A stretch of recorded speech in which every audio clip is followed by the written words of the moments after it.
Hey,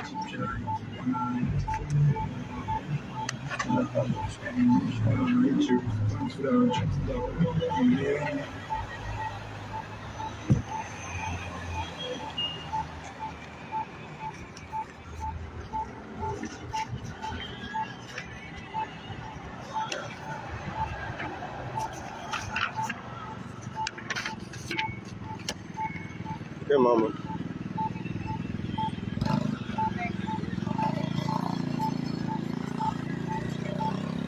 What's good to my champs all around the world? It's your boy Champ Jones coming with y'all again. Another build. I don't really want to say episode, but another build. We're chatting with the community. It never fails. Every time I come out here, it's windy. Every time I come out here, it's windy, yo. I don't know what that's supposed to mean. But needless to say, we right here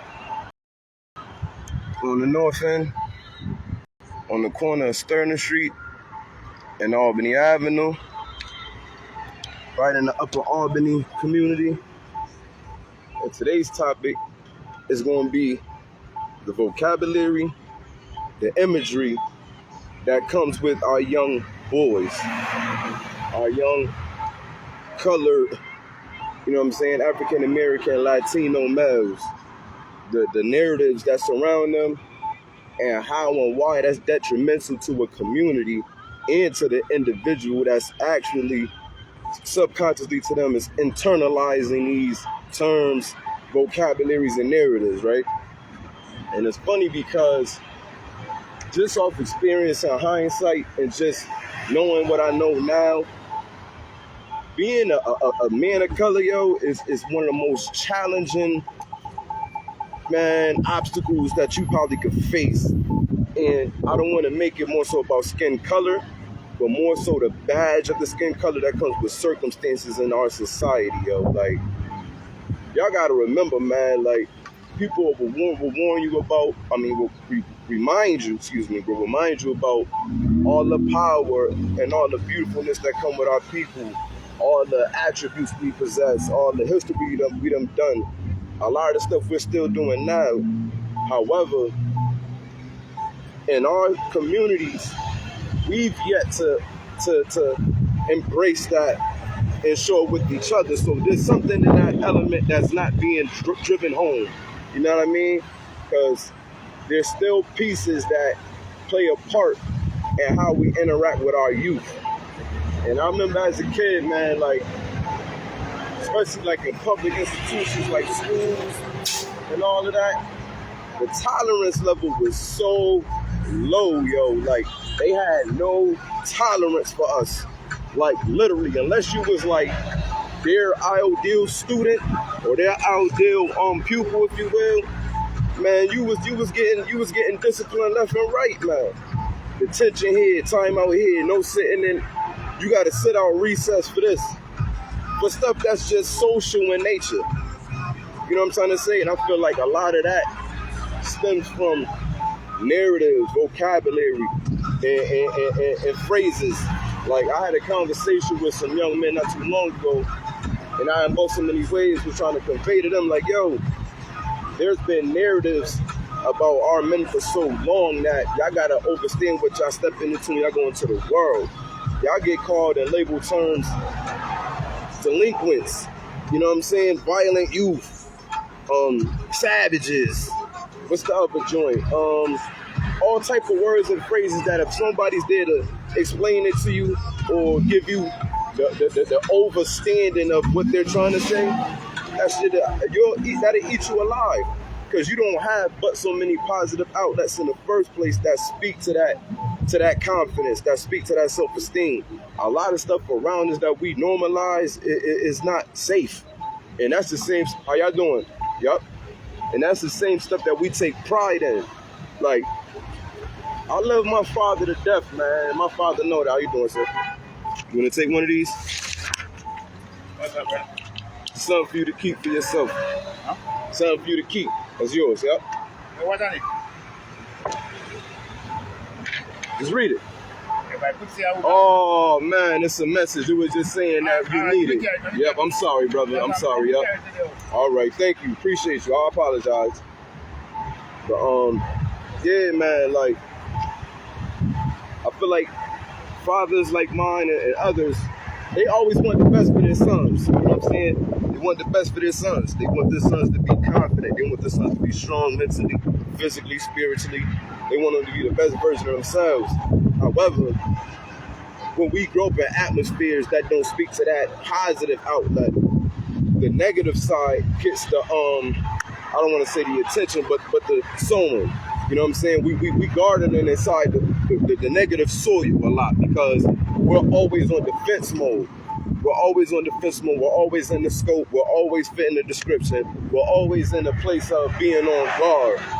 And I feel like a lot of our elderly men or older men that probably didn't get these technical skills or education that just learned off experience, that just learned from being outside, learning from being institutionalized. Their defense mechanism sometimes results in being reactive or being impulsive. And when we pass that on down to our sons and family members, unbeknownst to the public, they're not knowing that the whole intention of that is out of love. You know what I'm saying? It's out of protection. My father used to bring me places to fight dudes all the time, and I used to be like, I don't get it. I really didn't want to do it. But now I understood. My father wanted me to be prepared. You know what I'm saying? He wanted me to be comfortable within my own skin. So it's kind of like, who do we really, I'm not going to say fault, but let's look at the elements that play a part in why y'all boys react. You know what I mean? And I feel like if we could get to the bottom, of a lot of those elements and start switching these around, and being consistent with it, you'll see it change, man. Because sometimes when you speak to these young dudes and you look them in their eyes, if you're looking at their body, if you're looking at their attitude, if you're looking at their facial expression, you're gonna miss the whole jewel that's in front of you. These little dudes is jewelry, man. They diamonds. They in the rough. They're pressure. You gotta recognize that, bro. So when you speak to these dudes, don't speak to them from what I seen from menace to society point of view, what I seen on the news point of view, what I heard in rap music point of view. That's disrespectful to that young man, and you're robbing him of his jewelry. Look these young men in the eyes of who they really are. Young men that's essentially children. They're still babies, man. We talking about 15-year-old dudes, 14-year-old dudes. That's my nephew age. Like, these little dudes, man, that our society has created such a narrative that they got to be viewed as grown adult men that know better. Like that's the thing about this narrative. Like, when you hear about our young men getting arrested or getting caught up in the wrong crowds, the narrative is always they should have known better, or they know better. You know what I'm saying? It's like, to grow up in chronic poverty and violence 15 years straight of your life, there's so many voids that need to be filled. There's so many scars that need to be healed. There's so many words that need to be heard. And it's just messed up because when you look at the grand scheme of everything, in certain communities, when their children go through the same, they get resources, they get help, they get all type of outside input from out of their household. Our community has normalized the survival mode, you know what I'm saying? And the front soldiers of that is our young men. We have young men that was taught at an early age, you know you gotta go lock the door because you the man in the house. You know what I'm saying? You gotta go check the windows, make sure the windows locked. Some shit bang at the door, you go look out the peephole, look through the window, you gotta go do it. And we talking about little dudes that's 9, 10, 11, 12. You asking them to take the trash out that night. You asking them, you know what I'm saying, to go to the store for you. And even though we're trying to mold our young men to be men, but you gotta look at what's going on. They're developing a independent man mind state, and sometimes that's hard to take away from them with that, especially when it's a normality of violence and poverty around. Because like I said, I remember a lot of my friends are like our parents when we grew up, one of their main things was you better not run. You bet not run. It's like, I don't care what you do, you don't run from nobody, you fight. When you are taught that for years, and you embrace that for years, you gotta understand, you can't expect somebody that got an impulse like that to turn it off. Especially when they're in 24/7 survival mode. It's not like you could go back and forth like, yo, I'm about to go living. At nighttime, I get to go over here where it's peaceful at, but during the day, I'm gonna come to the hood and act out. No, we're talking about people who live in circumstances where they street or their community is literally lit all day. And unless you understand that, you will look at it like, oh, they ignorant, or they just, you know what I'm saying, they choose to live like that. And that's further from the truth. We're talking about people who've been dealing with victimization from being victims of crime, mental health issues, low education status. You may be like, all right, how does that play a part? If I don't know a lot, I can't apply a lot of mental tools to better myself. I'm only gonna do what I think is feel good or was right. And sometimes that's 3rd grade level, 5th grade level stuff. You know what I mean? Like, honestly, we got some families. I remember being a kid, bro, living in certain areas where little kids would fight. Certain parents is not breaking that shit up. I done seen mothers and fathers, like, egg shit on. Like, you better not run. You better, like, throwing little dudes right back into the fire. I just told y'all, my father used to do that with me. That's what I'm saying. Like, when you get used to that and that shit get to be in your muscle memory, it's hard to turn off. And it's the sad part, right? Well, I can speak for myself. Anytime I would do something impulsive or react with my attitude or get into some shit, I would feel guilty. A piece of me would feel bad, bro. I was that kid. If we got into a fight, bro, 9 times out of 10, right or wrong, I'm gonna tell you my bad. That's just how I was. But that was fortunate for me to have that piece early on. What about our friends and families and brothers who wasn't taught that, but want to express that, but don't have the skills to express that they're sorry?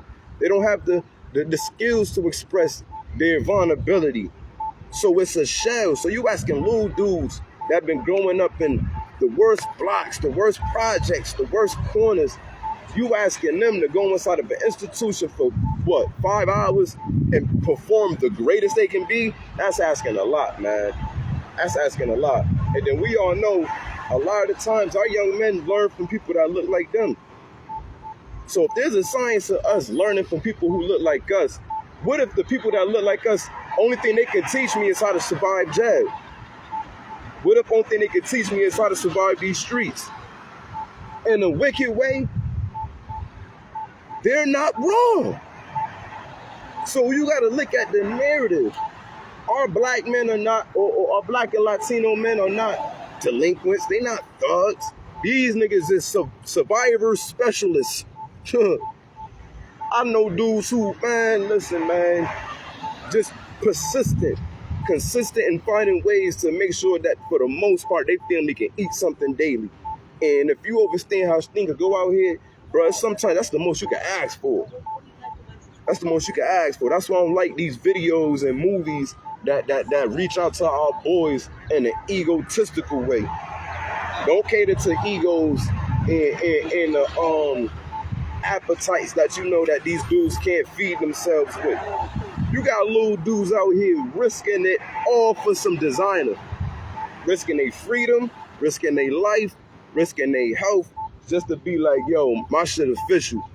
Check the tag on my, check the serial number on my lenses. I spent 22 on these, you know what I'm saying? Like, and it's like, damn, bro, for that 22 you spent on them frames, you could have went and put yourself through a quick semester of school, bro, been in position. But we not taught that. We not explained that that's a move that's good for you. You know what I'm saying? We're not explained that. Look outside of your box and look at what you can use with your other skills. We're taught to use our sex drive and our violent nature. That's it. That's all America applauds us for. They applaud us for being sex symbols, and they applaud us for being violent. And the effed up thing about it is, those are animal instincts, if you will. You could do those without thinking. So essentially, they made an atmosphere in which we react. We don't think. We do things that's stroking our egos, that's stroking our instincts. Yes, sir, brother. We're not creating an atmosphere where each day we know, man, we elevate it. I'm talking about as a collective. It's cool to start with the 1, 2, 3 heads, but it got to get to an atmosphere where, man, dudes are seeing corners of dudes outside building. Outside. What's wrong with that?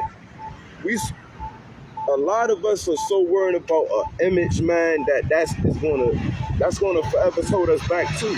But you gotta ask yourself, where did these self-proclaimed images come from? We didn't do it. So you gotta ask yourself, what image am I feeding into? The one that's a death style, or I'm gonna create an image that's gonna cater to my lifestyle? Because a lot of us are living death styles with the tape on it that says lifestyle on it, and that's far from the truth. If you ready to die every day, each and every day, my nigga, that's not living. And I know that feeling. I tell dudes all the time, man, don't get it twisted, man. I know, man, and it's crazy because it's once you in that mind state, that mind state, it's like being in a deep sleep. You know them sleeps where it's like, bro, I know I'm not waking up. You got on a thick blanket, you feel the cold wind, you know what I'm saying? You knocked out. You like, I'm not waking up for nobody. That's how that feels. It's hard to get up out of it. But just like any other time in the morning, bro, once you get up and you take that first shower, when you get the body moving, it's nothing. We got to create an atmosphere where dudes know, man, listen, it's cool to be you. It's cool to do that because we need everybody to be the best at whatever it is they do and support one another. We can't keep looking at young dudes as threats. Every time they laugh loud, the whole building like, oh, what's going on? Or anytime, you know what I'm saying, they're expressing themselves in a passionate tone, we looking for something else reactionary. And this is another thing, like, a lot of our mothers have to understand what they help create. A lot of our mothers cater to the same monsters that a lot of them talk about. And I say that to say, like, you have sons out here that want to be independent, but they may have a mom that don't feel like they want to let them go just yet. So the mama do everything. I'm going to do this for you. I'm going to do this. I'm going to do this. So you ain't got to leave the house. You can be safe. You do this. I know where you at. You do that for 25 years. When he 26 and he going to the world, that boy not going to know what to do. Why? Because mommy did it all for me. I don't know what to do, but depend on this girl I'm dealing with. I'm going to have this girl I'm dealing with. She going to do all of it. You know what I'm saying? Like, it's not a process with our young men. It's like we throw them in the fire. We got to learn to understand this is a lifelong process. We give up on our boys as soon as they turn 12, 13. 12, 13 is just like, oh, he bad, or he like his father, or he don't listen, or he hard-headed. Let's use different vocabulary. Let's say, yo, he's still learning. He's getting there. He's making some attempts. It's a process. Use these different words and you will see what exactly how things can change for you as far as your perception. Because think about it. Our kids be in there 2 years old, we be already talking about, man, how your kids doing, man? You know that little nigga bad as hell. Off the rip. How home bad? What'd he do? Some baby stuff? He's doing what any other baby would do. Trying to figure out what's this world I just came into. As soon as he turned 2, 3, we on, man, he bow. This little nigga bow. You know, they hard-headed. My kids, they don't listen. You know that little nigga. So off rip, we already giving our kids a perception that they didn't even earn rightfully. And you gotta know, man, a lot of these young dudes, they don't hear enough positivity as far as that's catering to their cloth. Like, it's cool to make general statements like, man, you can do anything. Sometimes you gotta be like, yo, Lil J, you gonna be something. You know what I'm saying? I see you doing this. Give them some direction. Insert the seed in them, man. Don't just say stuff like, hey, man, y'all be safe, or, man, y'all know, make the right decision. That's a blanket statement that they done heard from everybody. Sometimes you gotta personalize the message so they can take it for themselves. And sometimes that's a starter kit. That's a starter kit. That'll get some little dudes like, damn, he sees something in me that I don't even see in myself. Especially if you're consistent in driving at home, they will buy into it, man. Just like how they buy into these negative messages that they see on TV, social media, and the community. Why? Because they see it all the time. They hear it all the time. So to combat that, they got to see and hear something else all the time. Especially if we're the ones like dudes that's out here and we older, we know, man, ain't no need to keep making these little dudes feel like they got to go on dummy missions to get your love. Because essentially that's what a lot of them be doing. A lot of these little dudes be jumping off the porch and risking it all to make a person that they look up to feel secure in their spot or feel validated in their spot. And quite frankly, bro, that's poison if y'all taking that as a pat on your back or a stripe on your shoulder instead of looking at it like, nah, little bro, let me show you something else. So I want you to try this. Nah, yeah, that's my little nigga. That's my little, you know what I'm saying? And now you put home in the line of fire, line of danger, because his admiration for you is stroking your ego. Can't do that, man. Not only that joint detrimental, but you robbing this young, innocent dude. A lot of these young, innocent dudes being robbed of their personality. They're being robbed of their brain power. They're being robbed of their spirit, man, because those who know, at least know better to an extent that they know more than them, is not giving them the tools. It's like I'm going to give you what I want to give you as long as you serving me and doing what I need you to do. And that's selfish as hell. That's selfish as hell, bro. You can't be like that, especially with some young, impressionable young dudes, bro. I don't think y'all know. Some of these little dudes are still ticklish, bro. You fucking gonna fart in the classroom, they'll start cracking up. But in the same token, they'll shoot the whole block up. So you gotta know, man, it's a fine line in influence. It's a fine line in outreach. There's a fine line in engaging with our young dudes. You don't wanna remind them that they're in a war zone. You don't wanna remind them that they're in poverty. You wanna remind them of those before them that took a stone out the ground, cleaned it off, and realized, oh shit, this wasn't a rock, this was a diamond the whole time. I tell young dudes all the time, yo, I'm not gonna be the one to tell you you gotta move. Realistically, some of us can't afford that. But what you can do is move your conscience the other way. You can move your conscience the other way. Instead of walking down the block like, yo, man, shit real, it's ops out here, and I know it's a process. I'm not saying it's overnight if you feel me, swimming in them waters. But needless to say, you can turn it around and look at your community like, yo, this is my palace. This is a kingdom. Let me do something that's going to be an asset. Let me do something that's going to stand out. Let me do something that's necessary. Let me create a whole nother paradigm. You know what I'm trying to say? That type of insight, that type of drive, that type of ambition is what we need from our young dudes. I don't want to hear these young dudes talking about sliding and you know what I'm saying? And them kids, we got to go see them kids. It's like, yo. And it's crazy because they don't even know. They all be scared of each other. They be scared of each other, but putting up this loud-ass bark. You know what I'm saying? Not knowing there's nobody at the front yard, bro. It's all in here. It's all in here. Y'all letting so many negative elements take over your brain. Y'all are missing out on having fun in y'all teenage years, man. And honestly, it hurt. It hurt when one day you see these dudes laughing. I'm talking about cracking up. You see him smiling, you see him blushing. You like, look at this dude, man. Home smiling. Look at my boy. And you will see home when he go through, he have a little moment or an episode, and you hear that pain, and you see that aggression. It's like, damn, man. That part right there is being ignored. We got to find some way to get to that one right there, man, because I don't need you on that type of time. And when you hear these cries, and you feel this pain, it's almost like, yo, just love me. Just love me. I don't need no help with that. I don't need no help with this. I just need to hear you love me. I just need to hear you there for me. How you doing, man? I just need to know that you care. That's what they want to hear and feel essentially, bro. You got to make them feel and know that if you're serious, man, you can't play because these little dudes don't got nowhere to go to like that. Some of them do, but the quality isn't matching the need. Sometimes the quality got to be increased. Sometimes we got to, man, Big Brother Larry Love said, uncommon solutions for uncommon problems. That's what we got to bring. We got to bring uncommon solutions. And if that means uncommon solutions, that's just what it is, man.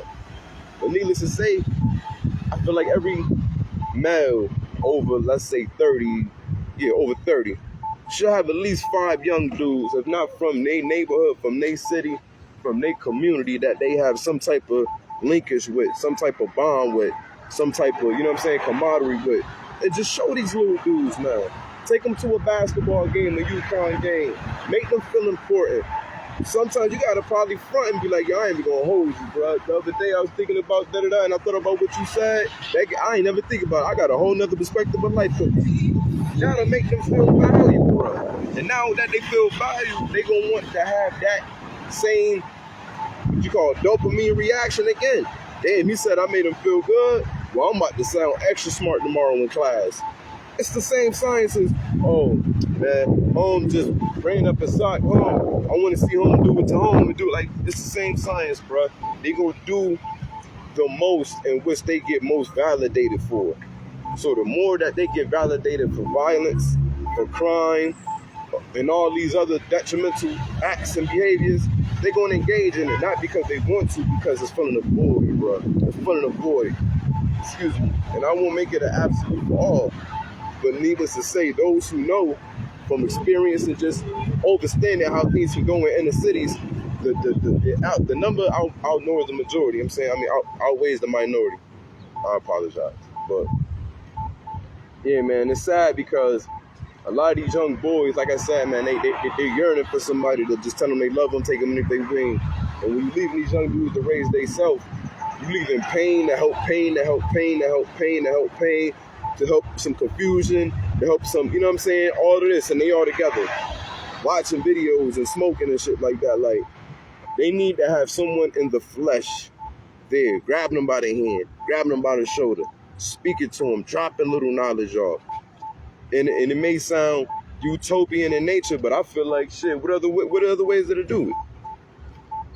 What other ways did it do it? Because quiet as kept, a lot of us was products of those families that was on some, oh, I'm gonna go get my son, I'm gonna go get my nephew. So if you can call on us for go handle something for you violently, where's the flipping being able to get people to want us for something positive? You know what I'm saying? For us to show a different set of skills instead of being violent. And it's messed up because and learning violence and being a part of stuff that's out here, when you get to be a certain age as a man, you're thankful for it.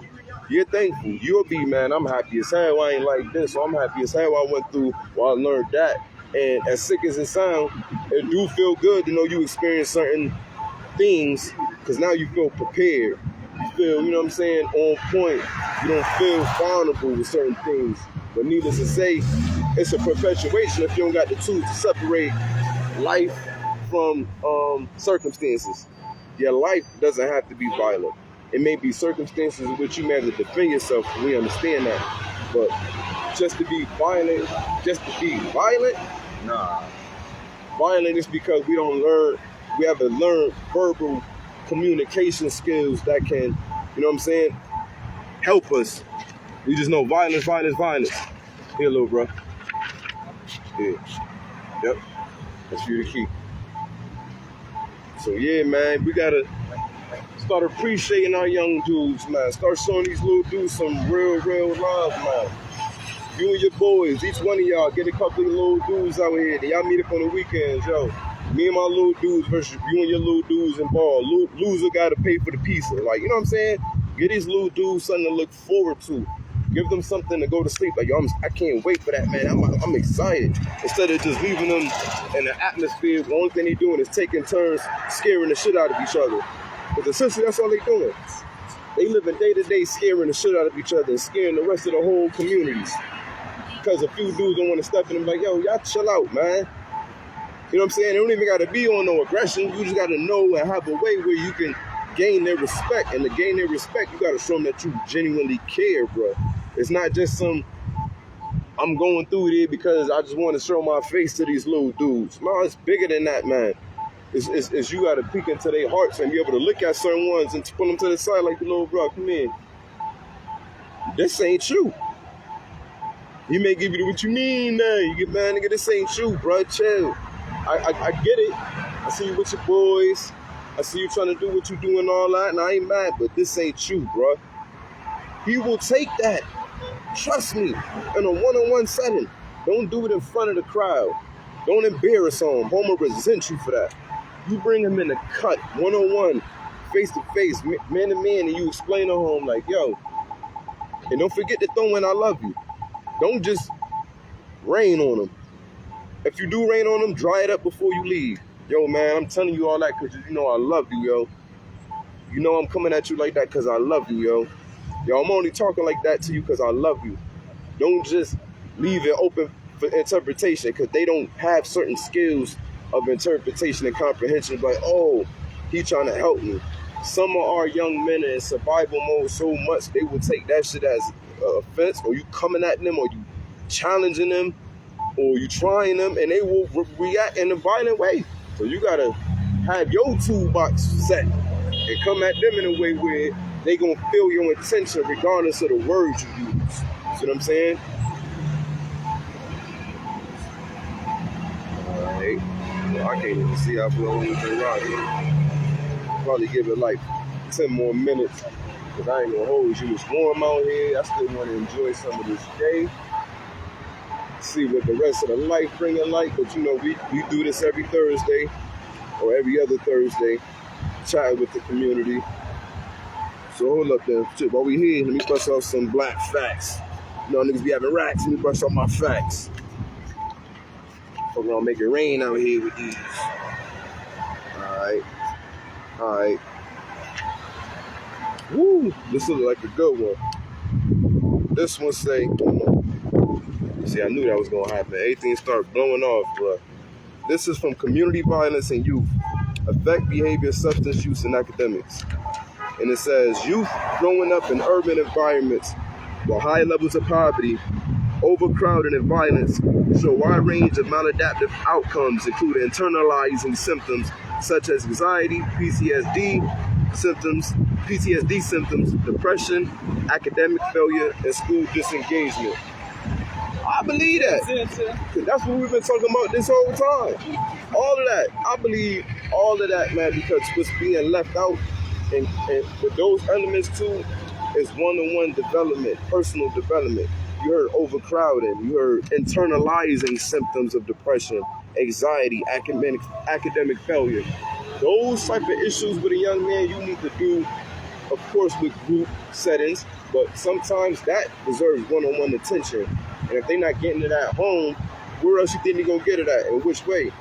And like they often say when it comes to youth and children, they want attention, even if it's bad. Because bad attention is better than no attention. So you got to understand, like, these kids are learning. These kids are learning. They not like us, and we wasn't like our parents. But it's the same thing. They're learning. They're adapting. They're downloading information. They're calculating. They don't know what's really going on. They know what they have downloaded up until the point of their age and experiences. So if we know more, why hold what they're going through against them? I done seen grown dudes really wild on little dudes. Like, man, y'all little niggas think y'all know everything, or man, I'll hit y'all. I'm looking like, well, damn, that's why these little dudes are so ready to turn up on adults, because the dudes like, yeah, scaring them away or talking to them disrespectfully. One of you like, little bro, man, yo, hey, you got a little bro, yo, just know I love you and I want to see you alive out here. Leave. Don't throw more gas on the fire, bro. Especially if you don't got nothing to put it out. You don't want to give these young dudes a reason to feel like, see, this is the reason why F school. You know what I'm saying? Or this is the reason why F programs. Nah. If you don't have the skills necessary to build these little dudes up, that's cool. Treat them like how you would want your son to be. Or say things to them that you wish you would have heard that would have empowered you as a youth. But to rob them of their innocence because of our own stressors and triggers is selfish, it's messed up, bruh, and that need to be fixed. So a lot of these narratives, a lot of these images, a lot of this vocabulary that comes with our boys essentially, if the family of these boys, the collective individuals that look like these boys, don't advocate for them, in so many ways, that's saying we believe the same narratives that's painted. We believe it. We believe they thugs. We believe they predators. We believe they all that. If you're not doing nothing to fix it, to change the narrative or advocate for it. So you gotta ask yourself, what side of the fence you wanna be on? You can't complain. Like, my thing is, don't complain about these little dudes if you ain't doing nothing about it. Honestly. Like, if you're not really trying to engage with them or these have one, don't speak on what they doing or them little dudes don't know how to act or look like they wilding once again. And it's like, yeah, I hear you, but bruh, you know how it feels to be a 15-year-old lost, confused, in pain, violent young man? The whole world basically is telling you, bro, you're not needed here. And we made that into a culture.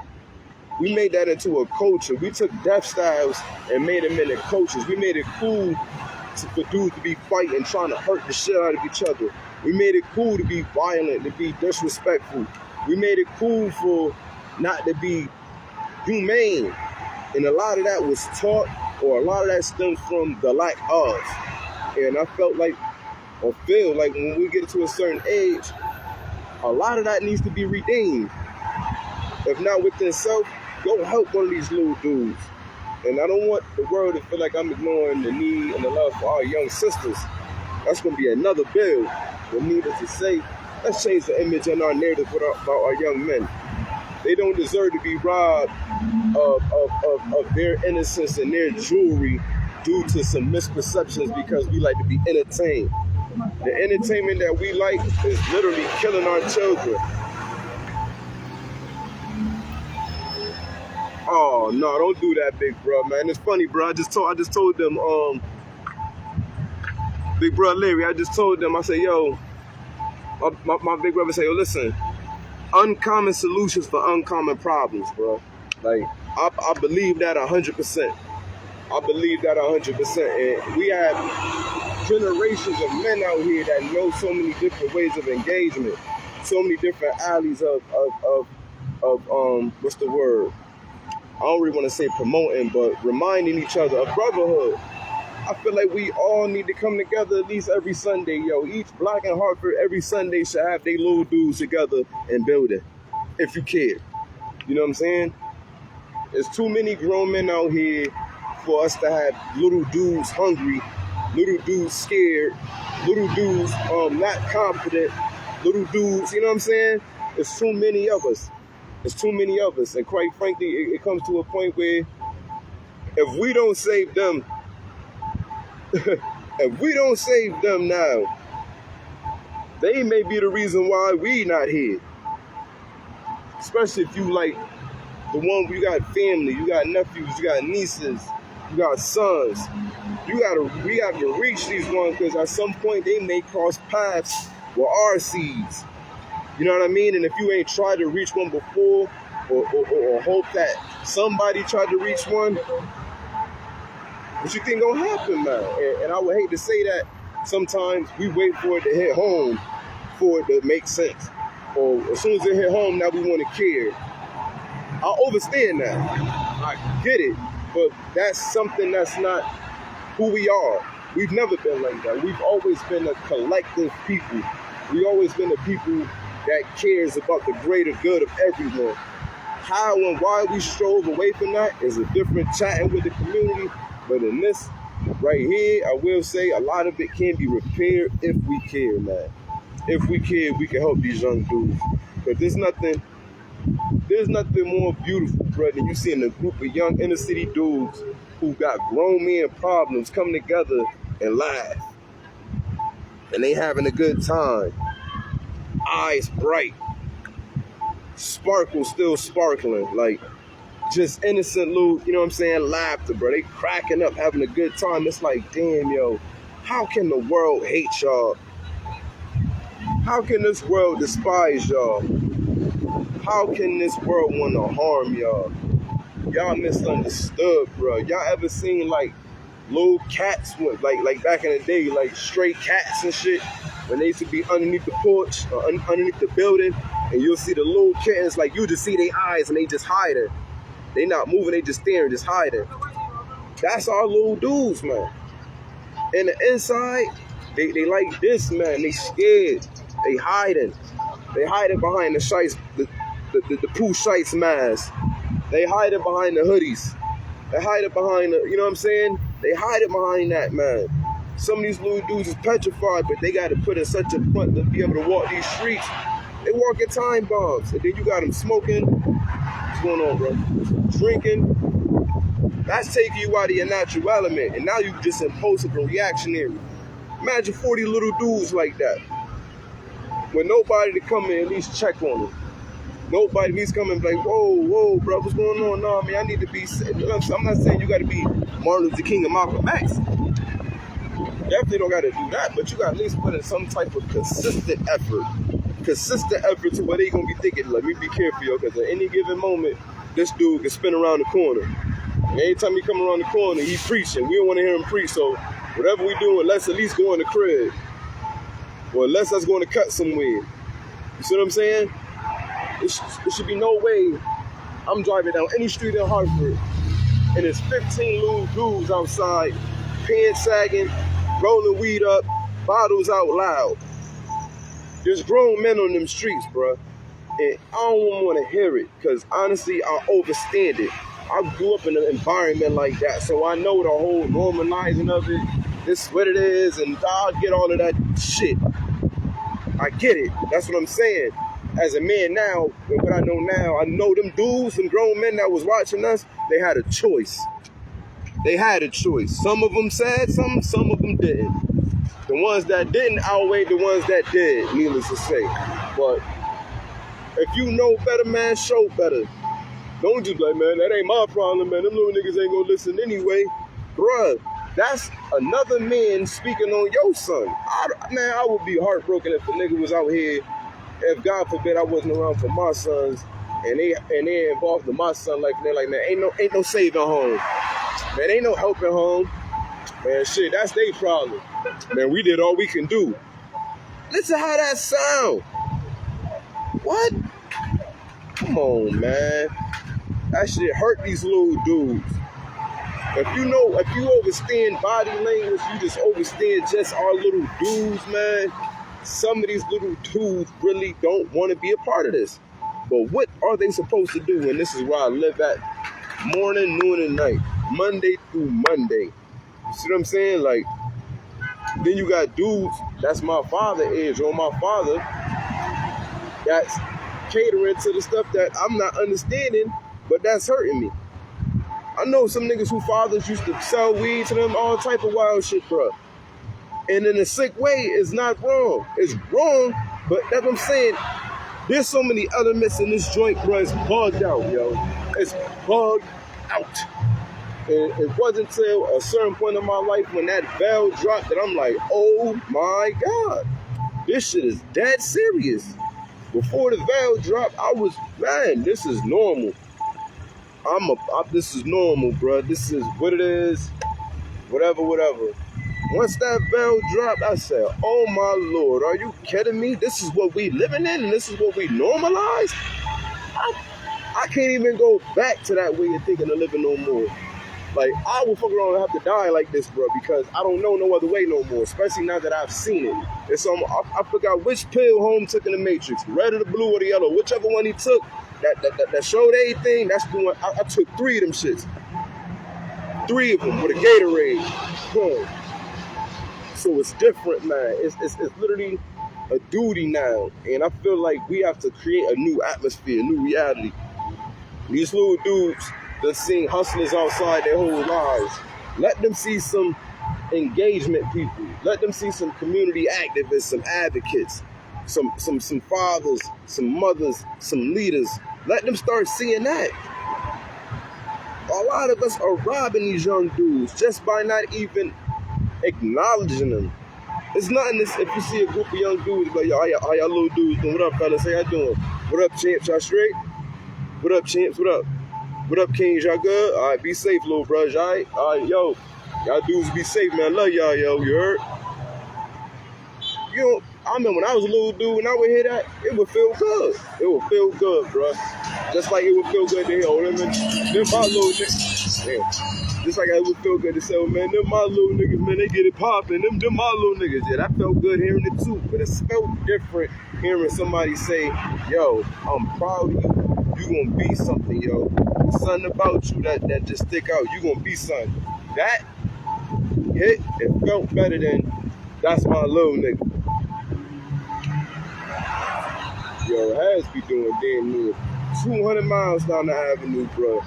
No wonder be hella dead squirrels and cats late night. Dudes be racing. But it's beautiful out here. It's getting windy. Well, it's been windy, but it's getting chill. The sun going down. Yeah, I know the Ave always lit. It's always people. It's always community. It's always something going on. We just want to get the whole city on board with each other. You know what I'm saying? Do a lot more collaborations to come together and help these young dudes, man. Because quite honestly, them the ones that's going to make sure your kids are safe. So, let's do this one more time. Hold on, B. We right here on Sterling and the Avenue. Sterling Street and Albany Avenue. The power hour just about up. Today's topic was changing the imagery, vocabulary, and overall narrative of our inner city Latino and Black males. And I'm hoping that we all learned something or took something or sparked something from this. I can't wait till the next one. Location will be revealed next Wednesday or the following Wednesday.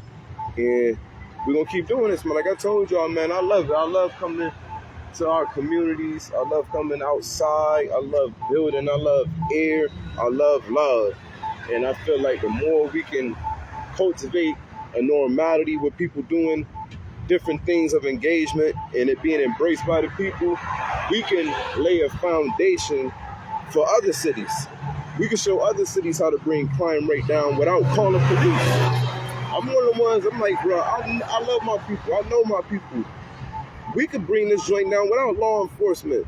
It's just going to be that waking up stage. A lot of us fell asleep. We want to just wake back up. A lot of our ancestors that's inside of our DNA is knocking at the door waiting to come out. Let them out, man. They're a part of you too. They know some things. Listen to them voices. Journal. Write everything. Write down your ideas. Write down your thoughts. Write down your admirations. Write down your goals. Like I say to my young champions all the time, yo. Have 3 goals an hour. Have 3 goals a day. Have 3 goals a week. Have 3 goals a month. Have 3 goals a year. You will be busy. You won't have time for a lot of these unfortunate circumstances that occur, right? So I'm about to go ahead and wrap this up. It's always a pleasure, man. I love this. I love y'all. Thank you. Shout out to my boy Bundy. You know I love you, Bundy, bro. You one of my bros, man. Learned a lot from you too when we was growing up. And big brother Larry. I see my boy Future. Shout out to y'all. Y'all go support my boy, man. Future Allah. The Yank King himself. You can find him on the book as Yank Lin. Go support his music. Links, what up, bro? You know we day ones. West Side riding. But needless to say, man, we about to get up out of here, man. It was a pleasure. We're gonna close out with the mantra. Stay positive, stay motivated, stay real. Peace.